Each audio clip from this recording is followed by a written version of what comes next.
Yo sé que cuando se habla de liderazgo, muchas veces entra en conflicto entre nosotros imágenes de ciertas personas a las que se les ha atribuido el papel de un líder, pero que creo que no concuerdan con el liderazgo como lo vamos a valorar. Vamos a hablar del liderazgo basado en el servicio, no de aquel que manda, sino de aquel que sirve. No de aquel que dice exactamente lo que hay que hacer, sino que inspira para que otras personas descubran lo que es posible hacer. Hablamos de un líder que ha librado la batalla más difícil que se puede librar, que es con uno mismo, con su propio ego, con su propia obsesión por el control, por dominar.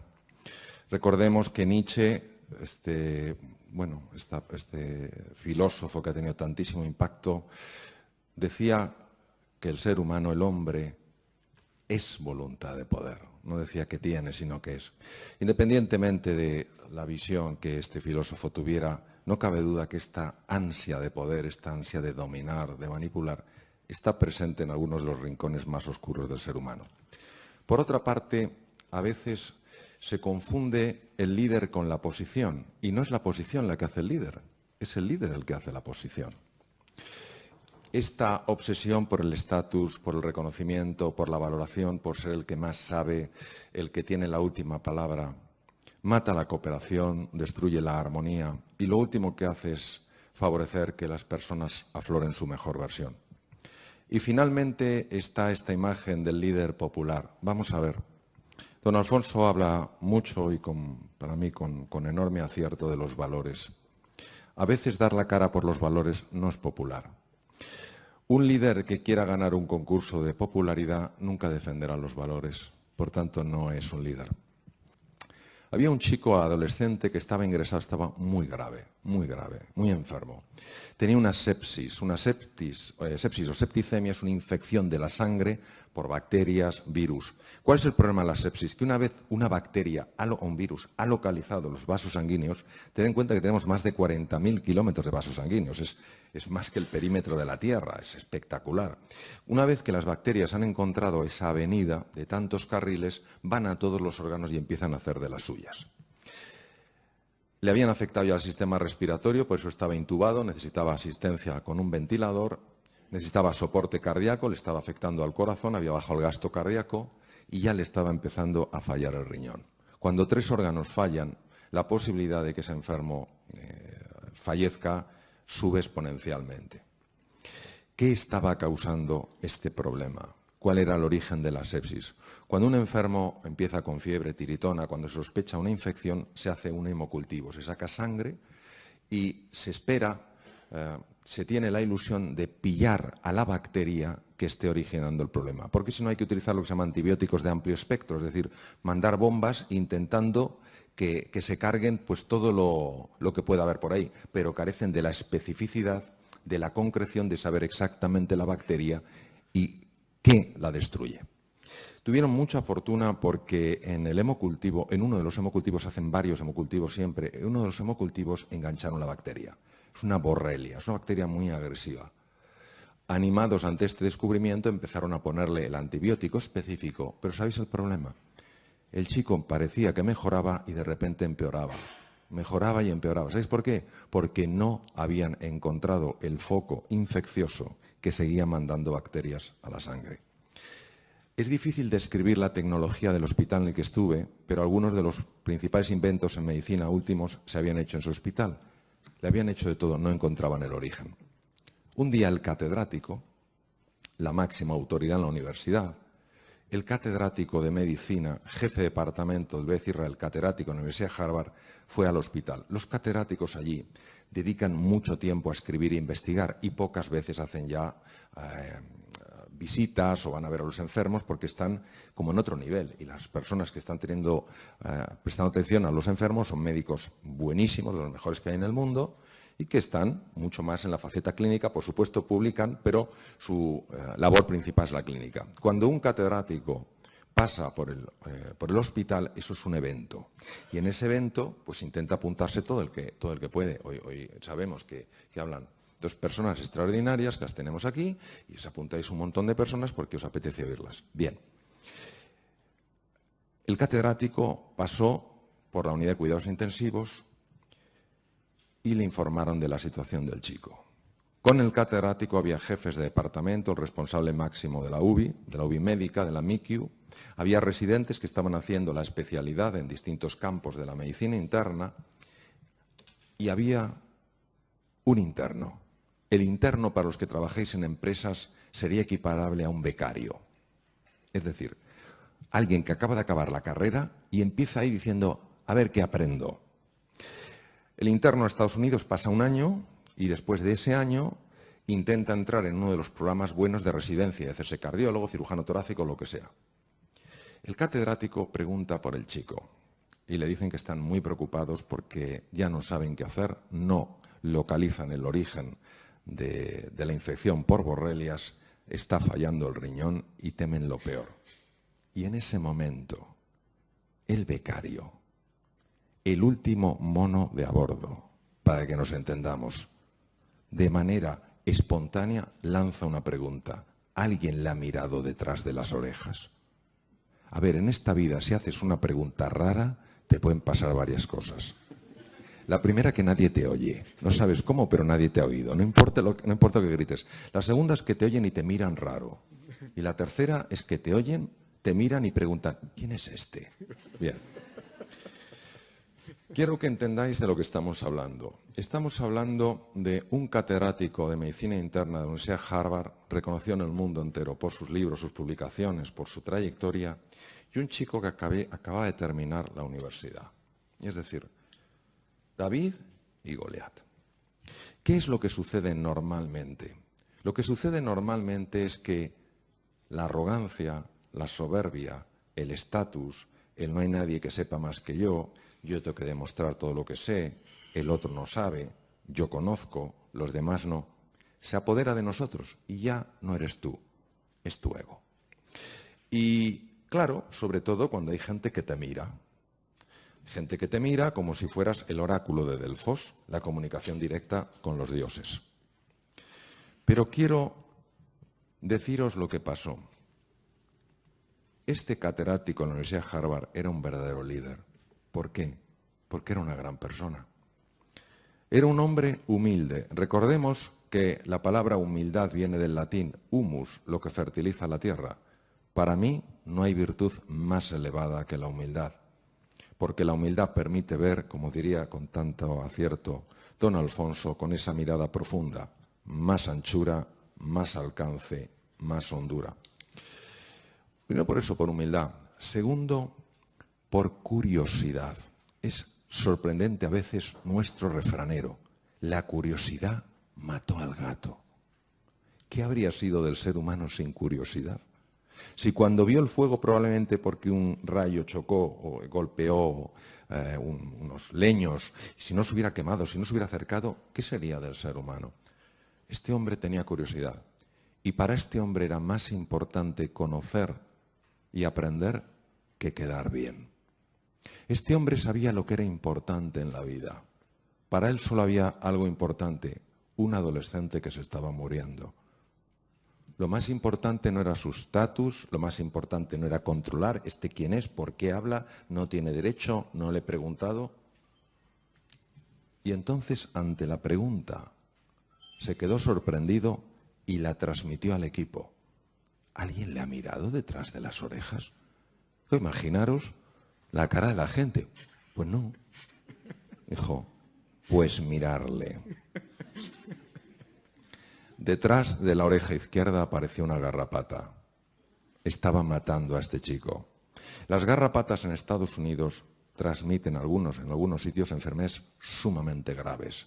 Pues hay que tener mucho cuidado. Cuando vas a unos bosques en Estados Unidos pone warning ticks, cuidado garrapatas, porque una garrapata, aquí donde la veis, puede vivir hasta 40 años. Tiene entre las patas delanteras un órgano que se llama órgano de Heller, y con el órgano de Heller ella detecta el olor de ácido butírico de un mamífero o el calor y salta. Y entonces inyecta un anestésico para que no la aplasten, perfora, mete la cabeza y las patas delanteras. Por eso, aunque alguien le limpien, le laven en un hospital con esponja, no se te va la garrapata.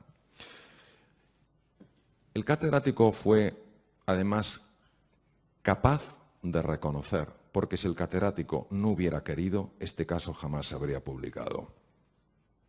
Entonces, sencillamente lo que os quiero transmitir es lo siguiente.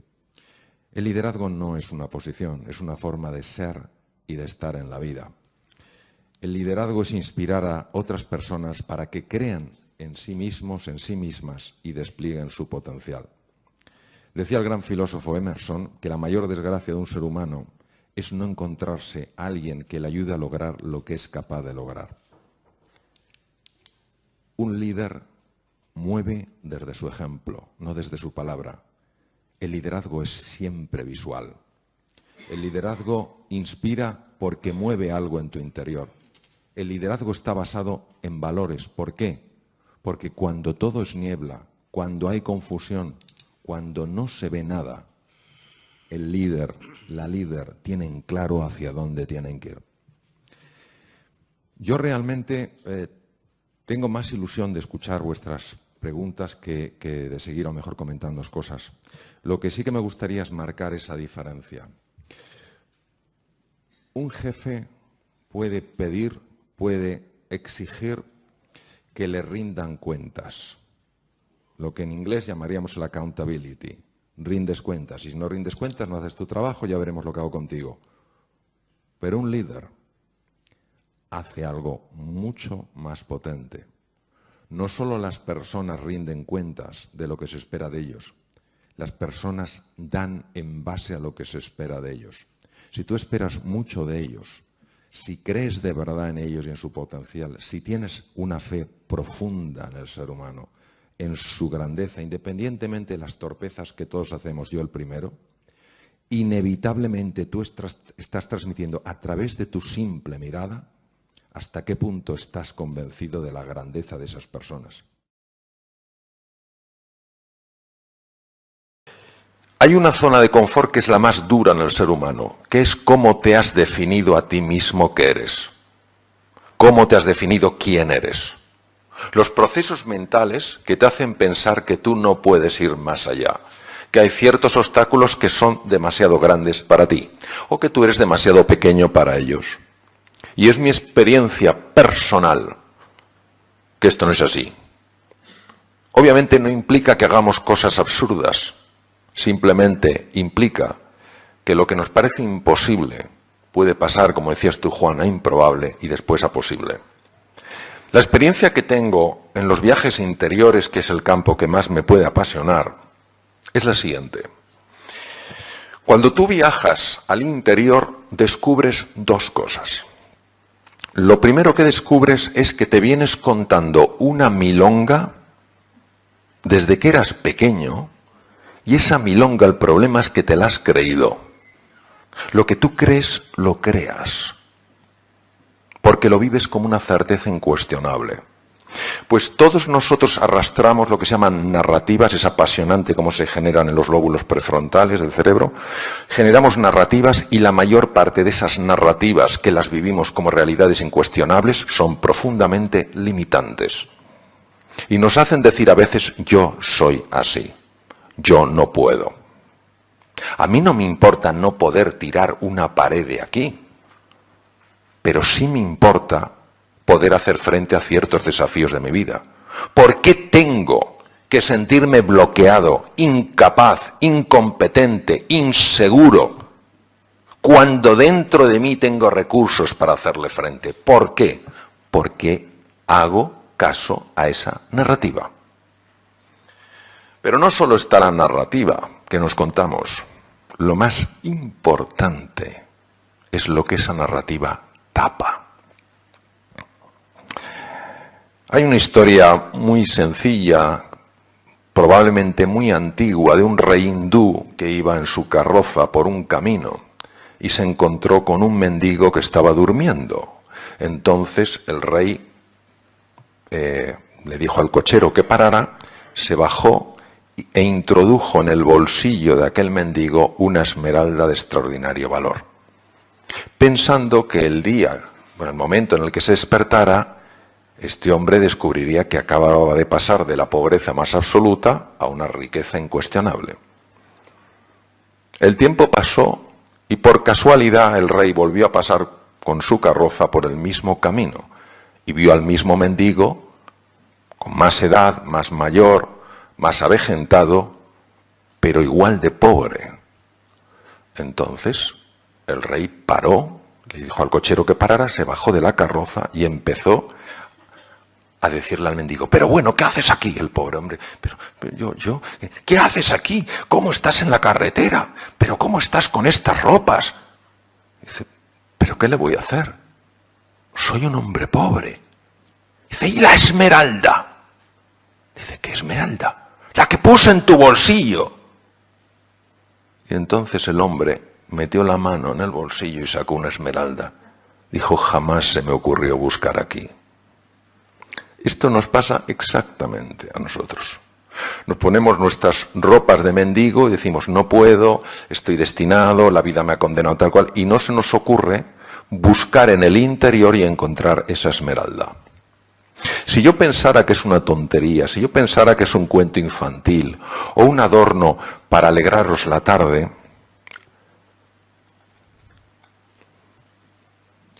estaría haciendo muy mal diciéndoos esto. Pero como sé que es así, como sabéis que es así, porque todos tenemos experiencias de ello, ¿por qué no vamos a decir que esto existe?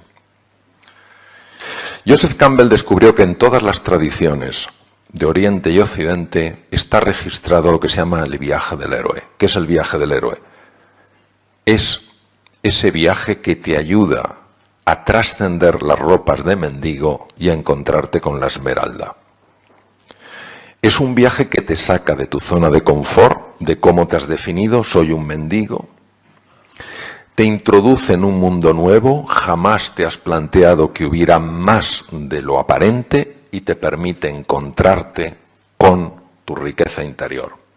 Por eso en el viaje del héroe, lo mismo que a los 4 protagonistas principales de la novela, les ocurre esto. Penetran en su interior siguiendo un viaje exterior, y cuando han completado ese viaje, todo su ser se ha transformado.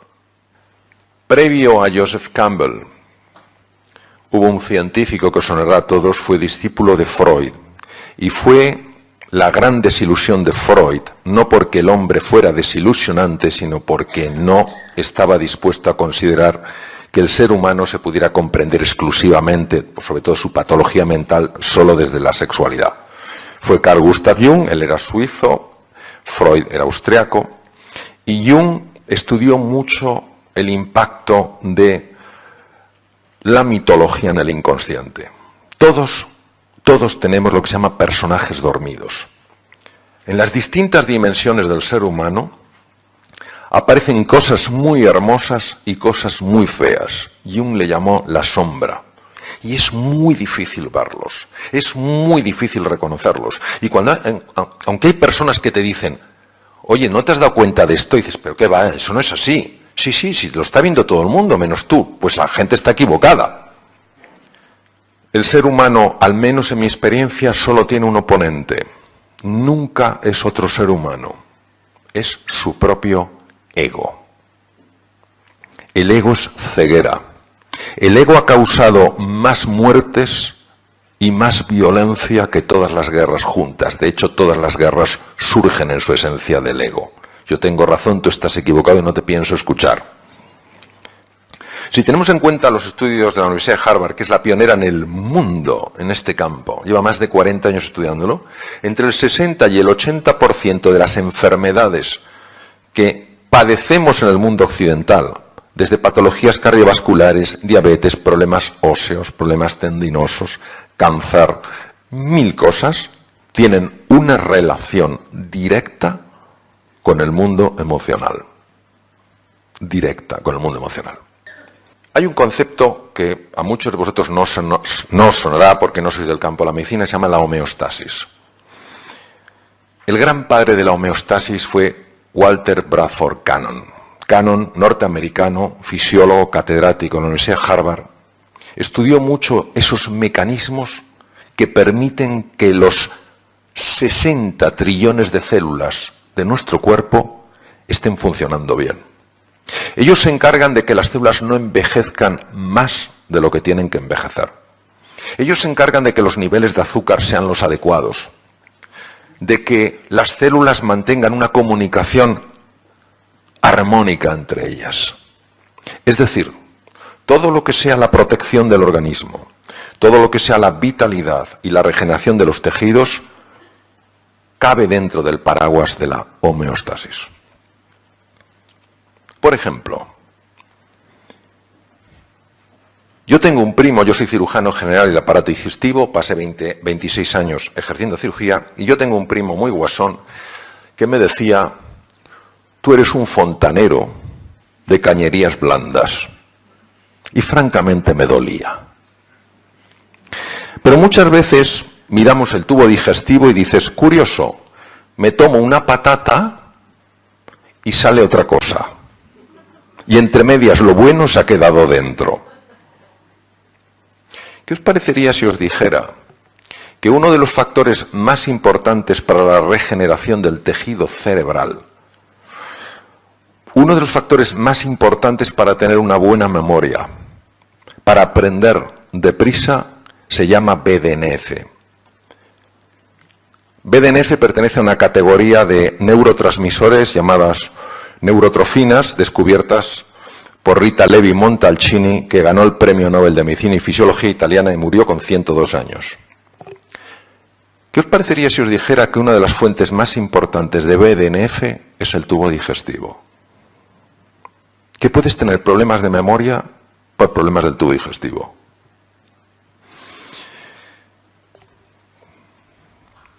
¿Qué os parecería si os dijera que la hormona más importante para mantenerse tranquilo, sereno, feliz en la vida es la serotonina? Por eso el famoso Prozac, inhibidor de la recaptación de serotonina.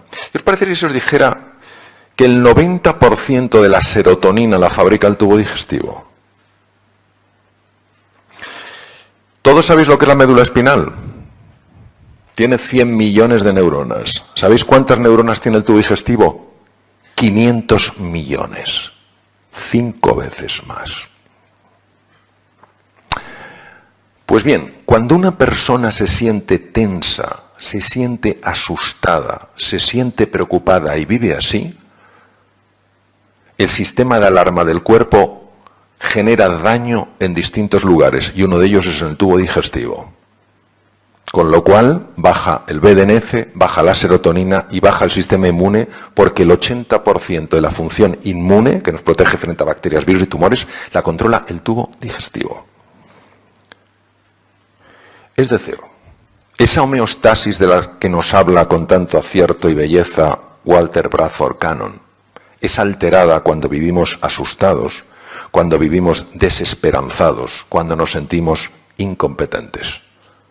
Qué fascinante los últimos descubrimientos que demuestran que cuando nos sentimos queridos, valorados, acogidos, se produce una activación de lo que se llama el sistema vagal y el tubo digestivo mejora.